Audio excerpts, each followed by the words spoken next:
मैं डॉक्टर वीरेंद्र मलिक पद परिचय के इस भाग 2 के अंतर्गत अविकारी शब्दों से परिचित करवाऊंगा। लेकिन इससे पहले मैं आपको पुनः स्मरण करवा दूं कि भाग 1 के अंतर्गत आपने विकारी शब्दों जिसमें क्रिया, संज्ञा, सर्वनाम, विशेषण आदि के विषय में विस्तृत रूप से जाना। लेकिन इस भाग के अंतर्गत मैं आपको अविकारी शब्द जिसमें क्रिया विशेषण, संबंध बोधक, समुच्चय बोधक, विस्मयादि बोधक और निपात के विषय में समझाऊंगा। सबसे पहले क्रिया विशेषण की परिभाषा और इसके भेद के विषय में जानेंगे। क्रिया की विशेषता बताने वाले शब्दों को क्रिया विशेषण कहते हैं। यानी आप सबसे पहले क्रिया को छांटिए, तब आपको पता चलेगा कि इसकी विशेषता बताने वाले शब्द कौन से हैं। तो क्रिया विशेषण के 4 भेद हैं। नंबर 1, कालवाचक क्रिया विशेषण। कालवाचक क्रिया विशेषण के अंतर्गत समय की जानकारी दी जाएगी, जैसे आज, कल, परसों, प्राय, दिन भर, नित्य, सदैव, लगातार, जब, तब, हर बार। ये सारे के सारे शब्द काल यानी समय संबंधी जानकारी प्रस्तुत कर रहे हैं। दूसरा भेद है स्थानवाचक क्रिया विशेषण, जिसके अंतर्गत यहाँ, वहाँ, कहाँ, ऊपर, नीचे, मध्य, इधर, उधर, दाहिने, की ओर, बाहर, अंदर और बहुत सारे शब्द हो सकते हैं। रीतिवाचक क्रिया विशेषण में सहसा, धीरे धीरे, बेशक, शायद, इसलिए, नहीं, क्यों, ही, भी, फटाफट आदि शब्द और भी बहुत सारे शब्द रीतिवाचक क्रिया विशेषण के अंतर्गत आ सकते हैं। चौथा भेद है परिमाणवाचक क्रिया विशेषण। परिमाण होता है क्वांटिटी अर्थात मात्रा, जिसमें नापना और तोलना होता है। तो इसके अंतर्गत लगभग, अत्यंत, पर्याप्त, इतना, उतना, अधिक, तनिक, अल्प, अल्प होता है थोड़ा सा, ये सारे शब्द इसके अंतर्गत आएंगे। आइए अब देखते हैं कि क्रिया विशेषण में पद परिचय संबंधी किस प्रकार के प्रश्न आते हैं। पहला उदाहरण देखिए, कल मैंने मेला देखा। कल को रेखांकित किया गया है, तो देखने की विशेषता है कल, तो ये कालवाचक क्रिया विशेषण है क्योंकि समय की सूचना दे रहा है और देखा क्रिया का विशेषण है।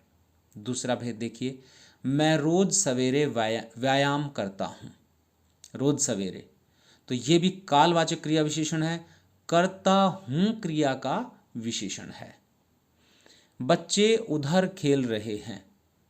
स्थानवाचक, उधर स्थान की जानकारी दी जा रही है, स्थानवाचक क्रिया विशेषण, और खेल रहे हैं क्रिया है, तो खेल रहे हैं क्रिया की स्थान संबंधी विशेषता बताने का प्रकार ये हो रहा है।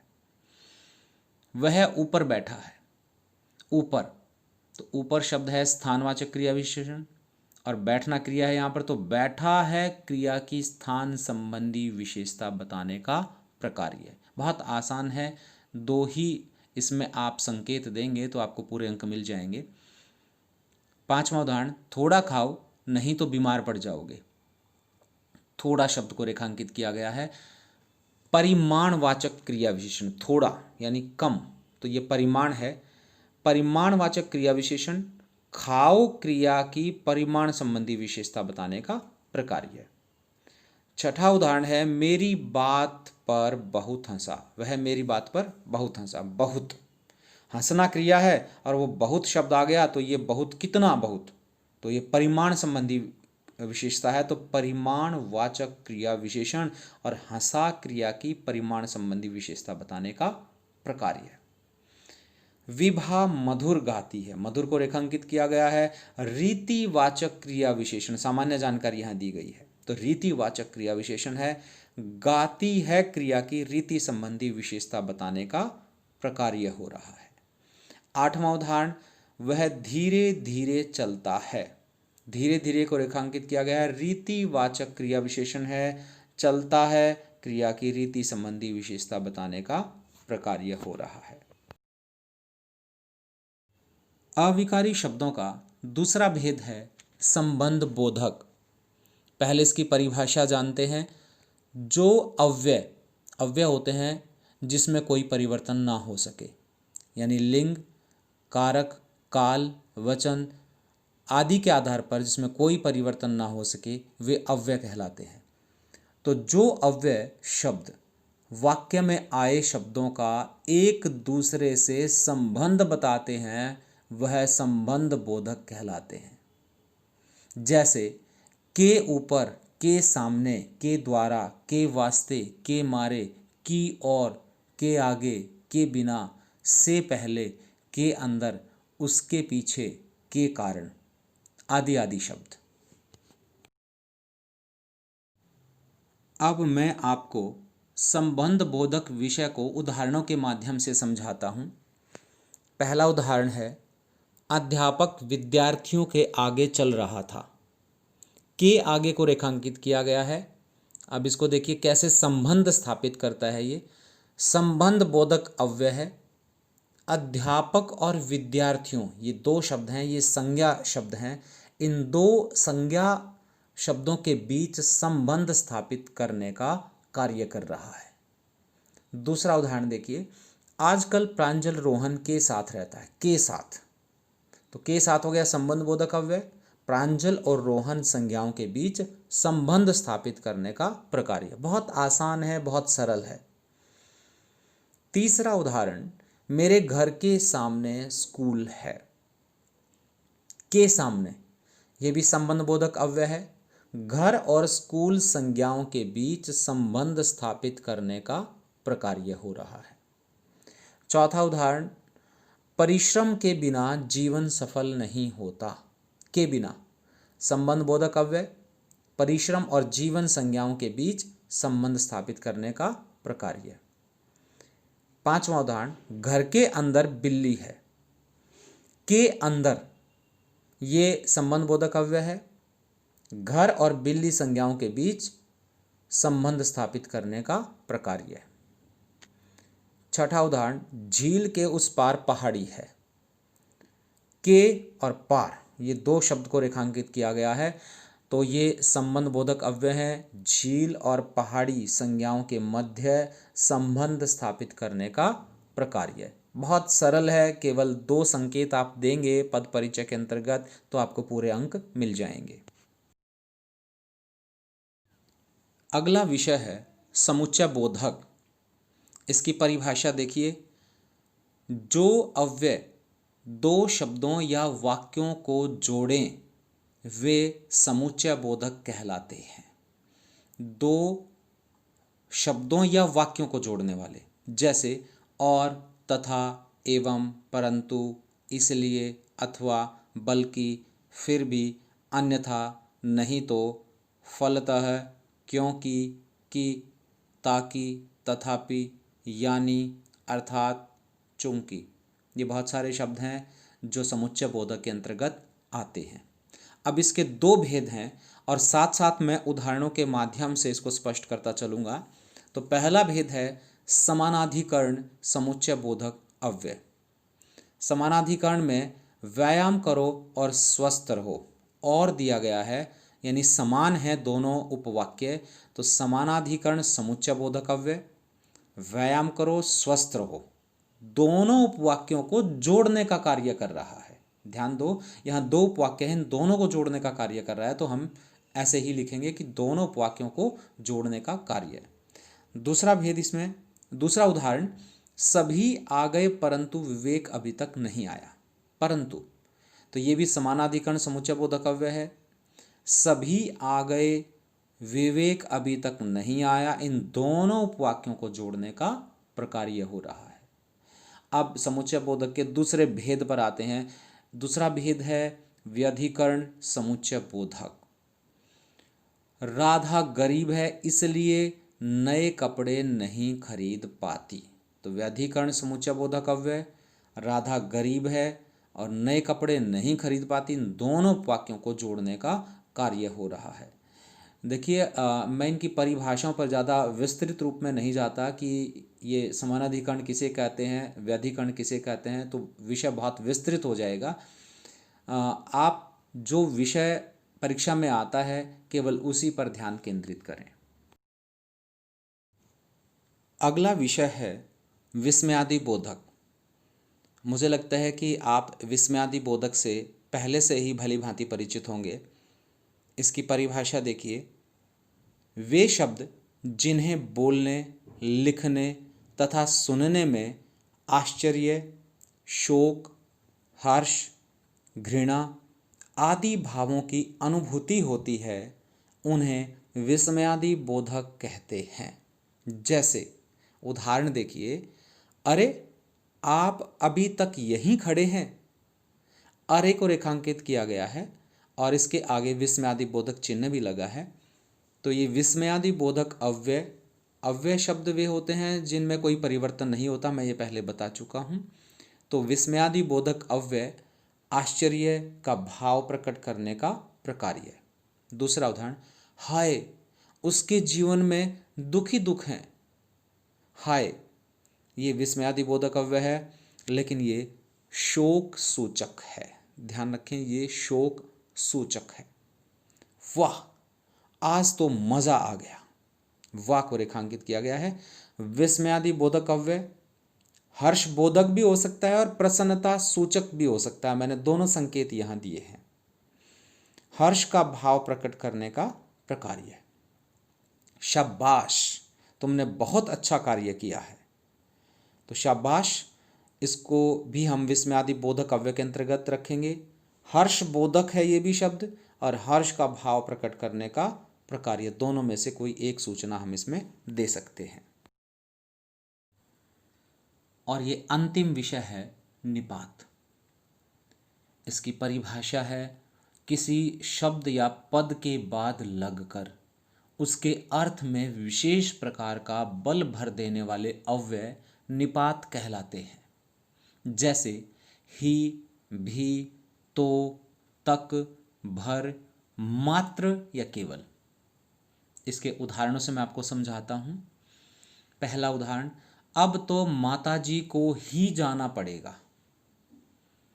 ही जो शब्द है यहाँ पर वो निपात है, तो यहाँ हम लिखेंगे निपात माताजी संज्ञा पद पर बल देने का प्रकार्य। दो ही संकेत बिंदु उचित हैं। दूसरा उदाहरण देखिए, मुझे भी स्कूल जाना है। भी ये भी निपात है और मुझे सर्वनाम पद पर बल देने का प्रकार्य हो रहा है। मुझे पर बल डाला जा रहा है, मुझे भी स्कूल जाना, किसी और को नहीं जाना, तो इसका संकेत हमें देना पड़ेगा। तीसरा उदाहरण, मुझे दिल्ली तो जाना ही है। अब निपात है और दिल्ली संज्ञा पद पर बल देने का कार्य है। मुझे दिल्ली तो जाना ही है, यानी दिल्ली तो जाएंगे ही जाएंगे, बाकी जाएंगे नहीं जाएंगे पता नहीं। मैं तो उससे मिला भर हूं। भर ये भी निपात है और म सर्वनाम पद पर बल देने का प्रकार्य हो रहा है। अब मैं आपको सीबीएसई की 10वीं परीक्षा के मार्च 2019 में आए हुए प्रश्नों पर चर्चा करता हूँ। उनमें प्रश्न इस प्रकार आए हुए थे और उनके उत्तर संकेत भी मैं यहाँ दे रहा हूँ। पहला, दादी जी प्रतिदिन समाचार पत्र पढ़ती हैं। पढ़ती हैं को रेखांकित किया गया था, तो ये सकर्मक क्रिया है क्योंकि यहाँ समाचार पढ़ने का कार्य हो रहा है और समाचार पढ़ना ये एक कर्म है। पढ़ती हैं स्त्रीलिंग शब्द है, अगर पढ़ता है होता तो पुल्लिंग हो जाता। पढ़ती हैं एक वचन है और ये कार्य वर्तमान काल में घटित हो रहा है, तो क्रिया के विषय में हम काल की जानकारी भी देंगे, तो वर्तमान काल। और वाच्य मैंने करवाए हैं आपको, तो ये कर्तृवाच्य भी है, तो कर्तृवाच्य भी हम लिख सकते हैं। दूसरा प्रश्न आया हुआ था, रोहन यहाँ नहीं आया था। यहाँ को रेखांकित किया गया था, तो ये स्पष्ट है स्थानवाचक क्रिया विशेषण है। आया था की विशेषता आ गई है यहाँ, तो ये स्थानवाचक है और आया था क्रिया की विशेषता। वे मुंबई जा चुके हैं। वे ये अन्य पुरुषवाचक सर्वनाम है, पुल्लिंग भी है, जा चुके हैं, और बहुवचन है क्योंकि बहुत सारे हैं, कर्ता कारक है, वे कर्ता कारक के रूप में आया है। चौथा प्रश्न आया था वहाँ पर, परिश्रमी अंकिता अपना काम समय से पूरा कर लेती है। परिश्रमी ये गुणवाचक विशेषण है, विशेष्य अंकिता उन्होंने सीधा स्पष्ट संकेत दिया उत्तर संकेत के अंतर्गत, विशेष्य अंकिता, और स्त्रीलिंग है, एक वचन है। पांचवा उदाहरण है, रवि रोज सवेरे दौड़ता है। रवि स्पष्ट है, व्यक्तिवाचक संज्ञा है, पुल्लिंग है, एक वचन है, कर्ता कारक है। ये बहुत आसान से प्रश्न आए हुए थे, तो इस प्रकार के प्रश्न परीक्षा में आते हैं। सीबीएसई परीक्षा में प्रश्न पत्र 3 सेट में आता है। मार्च 2020 परीक्षा में आए हुए प्रश्न भी 3 सेट में अलग अलग थे। एक सेट में 4 प्रश्न थे, तो 3 में कुल मिलाकर 12 प्रश्न हैं। 12 प्रश्नों की विस्तृत जानकारी मैं आपको दे रहा हूं कि कैसे प्रश्न 2020 की परीक्षा में आए हुए थे। ऊपर देखिए एक संकेत दे रखा है, पदनाम सही होने पर कोई एक अन्य बिंदु स्वीकार्य है। यानी पदनाम पहले उस शब्द का व्याकरणिक नाम देना जरूरी है। अगर अब वो आपने नहीं लिखा तो आपको अंक नहीं मिलेंगे।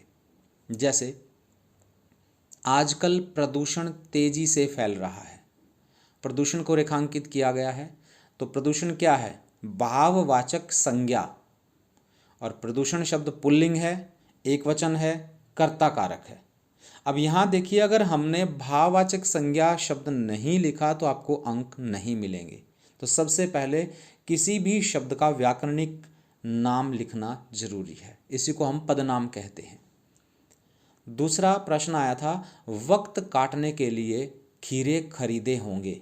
ये देखिए पाठ के बीच में से वाक्य उठाया है, खरीदे होंगे ये रेखांकित किया गया है, ये सकर्मक क्रिया है, क्योंकि खरीदना, क्या खरीदा है, खीरे, ये खीरे कर्म है। यहाँ पर खीरे पुल्लिंग शब्द है, खरीदे होंगे बहुवचन है, भूतकाल खरीदे होंगे भूतकाल में है, और खीरा कर्म है। ये संकेत आप दे सकते हैं। नवाब साहब थक कर लेट गए, थक कर ये क्रिया विशेषण है, और इसका भेद है रीतिवाचक क्रिया विशेषण। आप ऐसे भी ब्रैकेट में लिख सकते हो और इसको रीतिवाचक क्रिया विशेषण सीधे सीधे भी लिख सकते हो। लेट गए क्रिया की विशेषता, मेदा भी मेरा कमजोर है। मेदा यानी अमाशय, जो पाचन शक्ति होती है उसको मेदा कहते हैं। तो यहाँ पर मेदा भी मेरा कमजोर है, मेरा शब्द को रेखांकित किया गया है, ये सार्वनामिक विशेषण है।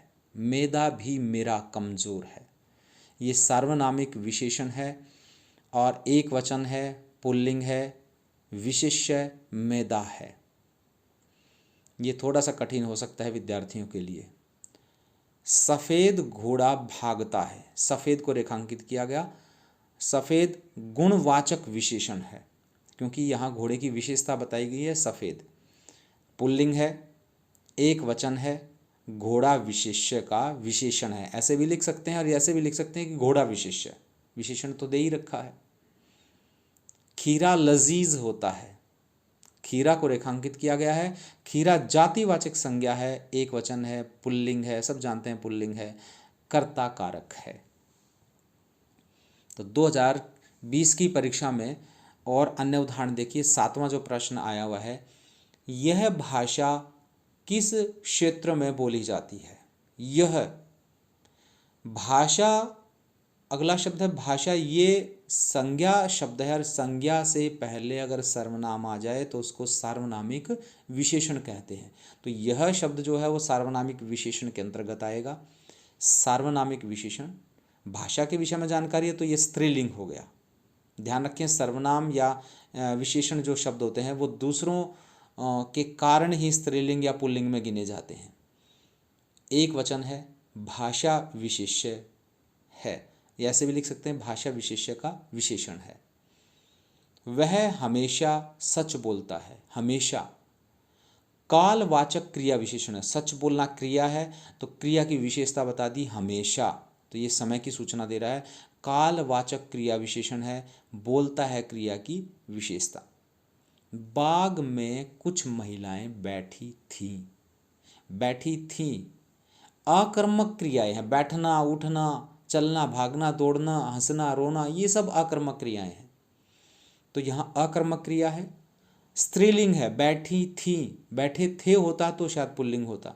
स्त्रीलिंग, बहुवचन, बहुत सारी हैं। भूतकाल, बैठी थी, बैठी है होती तो वर्तमान में आ जाता, तो ये भूतकाल है।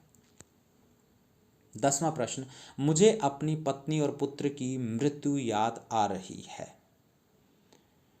अपनी, अपनी सार्वनामिक विशेषण है, मुझे अपनी स्त्रीलिंग है, एक वचन है। पत्नी विशेष्य, पत्नी विशेष्य की विशेषता यहाँ पर है ये, तो ये सार्वनामिक विशेषण के रूप में दिया गया है। ये एक प्रश्न भी ऐसा है जो थोड़ा सा विद्यार्थियों के लिए कठिन था। एक शर्त रखी कि मैं भारत जाऊंगा। भारत साधारण सा वाक्य है, भारत व्यक्तिवाचक संज्ञा है, पुल्लिंग है, एक वचन है, कर्म कारक है, बहुत सामान्य है। नहीं जानता, बस मन में यह था। इस वाक्य में नहीं को रेखांकित किया गया है, लेकिन सबसे पहले ये जानने का प्रयास करते हैं कि इसमें क्रिया क्या है। तो जानता यहाँ पर क्रिया है और क्रिया की विशेषता है नहीं, तो ये हो गया रीतिवाचक क्रिया विशेषण, जानता क्रिया की विशेषता। मुझे उम्मीद है कि पद परिचय संबंधी इन दोनों वीडियो को देखने के उपरांत आपको यह विषय आसानी से समझ में आ गया होगा। आने वाले समय में मैं कोई भी वीडियो बनाकर YouTube पर अपलोड करता हूं, तो इसकी सूचना आप तक जल्द से जल्द पहुंच जाए, इसके लिए आप चैनल को सब्सक्राइब करना ना भूलें। धन्यवाद।